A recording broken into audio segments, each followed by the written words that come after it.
So hi, I'm Huw Davies. I'm one of the co-founders and CEO at Ozone API, and really pleased to be joined by Ghela today. So Ghela, great to see you. Thank you for joining. Perhaps you could start just by giving a quick intro. Tell us who you are and what you do. I'm Ghela. I run the Financial Data and Technology Association, the European chapter.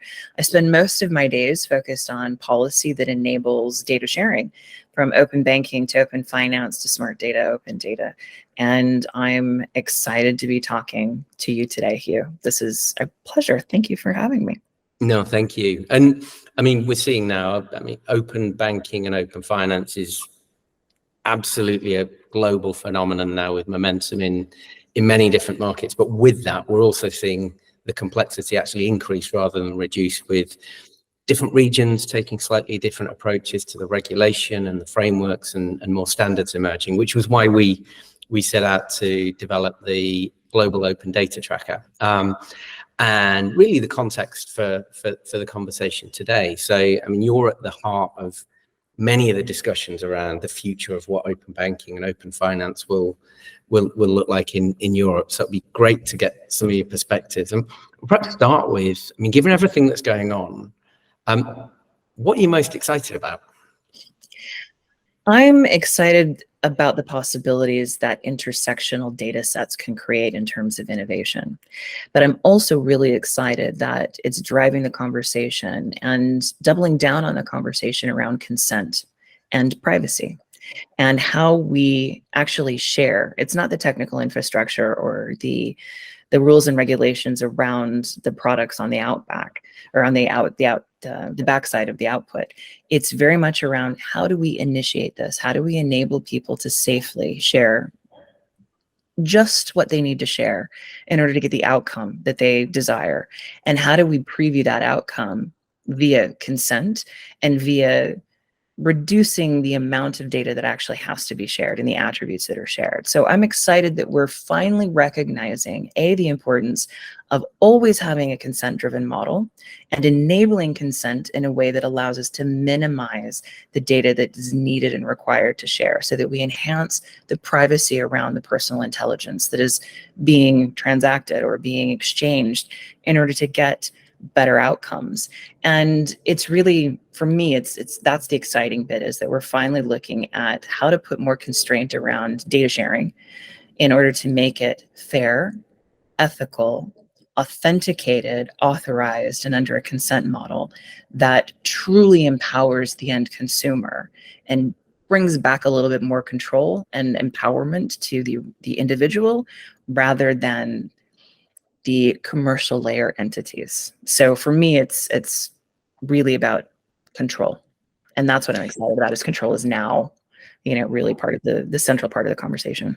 So I agree. It's interesting. I mean, we've been talking about open banking for a long time, but actually what's being delivered are the foundations for a consent-based digital economy, where it is more intelligent, more frictionless, and more secure to share access to information and to initiate different things. So we barely scratched the surface of the potential, but no, I think you're absolutely right.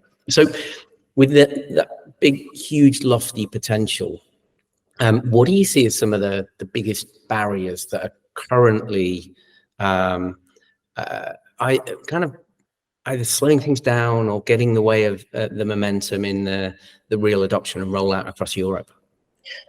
One of the things is there is a lack of standardization, and that's been recognized in Europe, that when we allowed all parties to build to a specification, but they built variations on a theme. And variations, although wonderful in the spice of life, don't necessarily make for a solid infrastructure or for a reliable, consistent connectivity of that infrastructure. So the recent Commission's response to the PSD2 review acknowledges the fact that standardization actually improves the speed and scale of delivery, but also the speed and scale of adoption, because it produces consistency.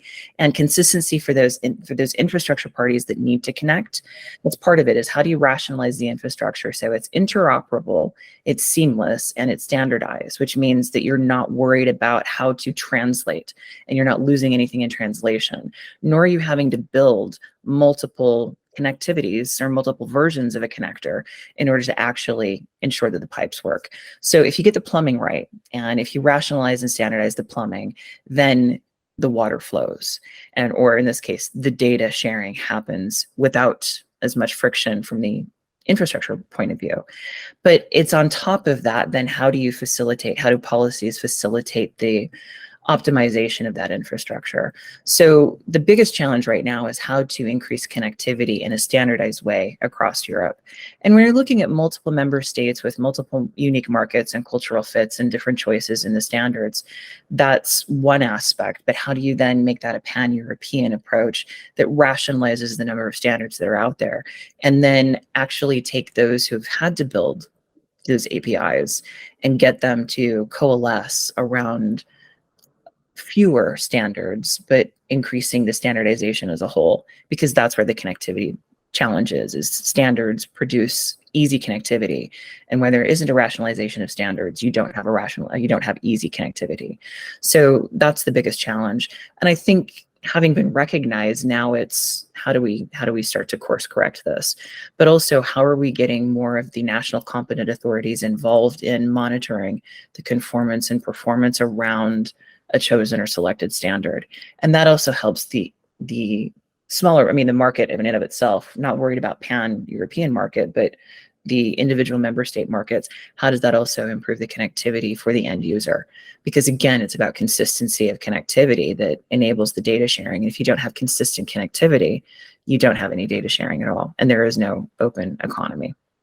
Yeah, I think that's right. I mean, Ozone API, we're very passionate advocates of the importance of standards. And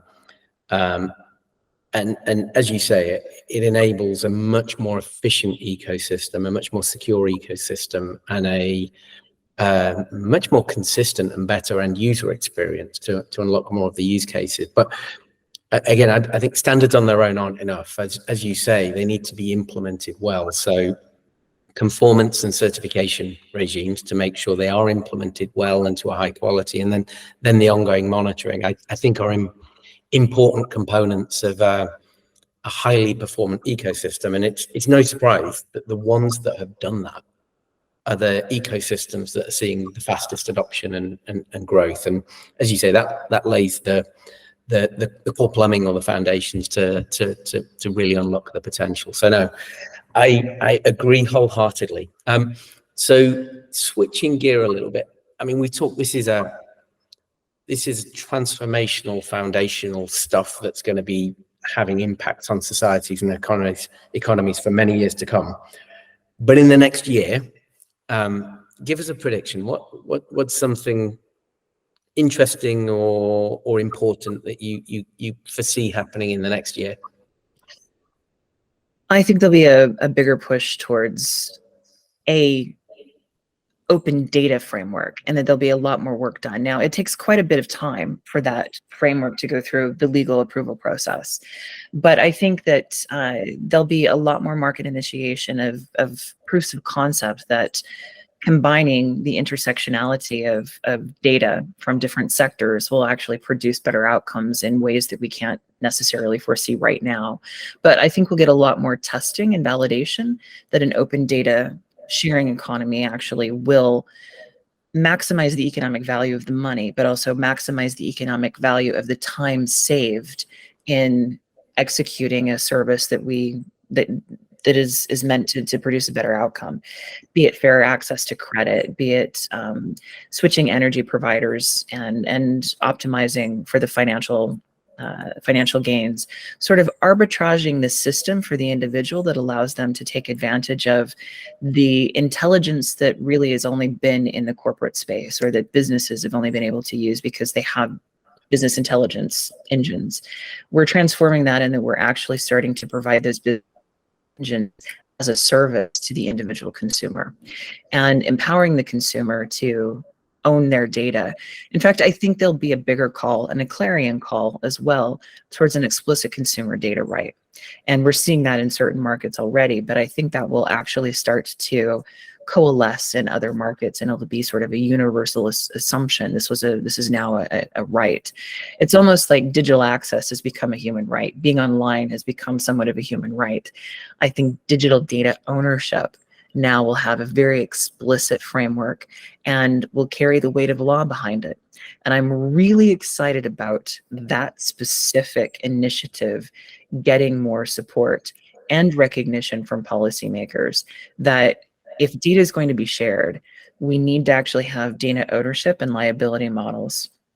And it can no longer be just under the purview of surveillance capitalism, so to speak. It actually has to go back into the hands of the person or the entity or the individual that actually is that data and produces that intelligence.